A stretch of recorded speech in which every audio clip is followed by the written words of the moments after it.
નમસ્તે, મારું નામ છે ઝાલા હિમાંશી કિશોરસિંહ. હું ધોરણ 8માં અભ્યાસ કરું છું. હું તમને વૃક્ષારોપણ વિશે કંઈ કહેવા માંગુ છું, તો આપ સૌ શાંતિપૂર્વક સાંભળો તેવી મારી નમ્ર વિનંતી.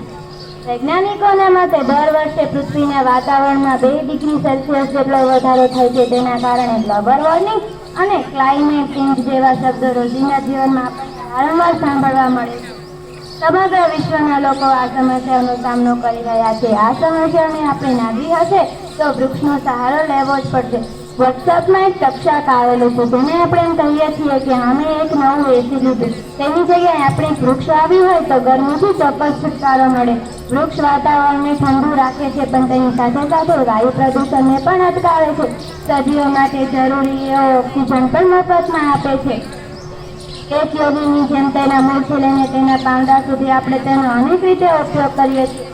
અને આ પરોપકારી આટલું બધું ઓછું હોય તેમ જમીનનું ધોવાણ અટકાવે છે અને જમીનની ફળદ્રુપતામાં વધારો કરે છે. કદાચ કોઈ મનુષ્ય પણ આટલો બધો પરોપકારી ના હોઈ શકે. તેથી મિત્રો, આપણે વૃક્ષોનું જતન કરવું જોઈએ. અસ્તુ.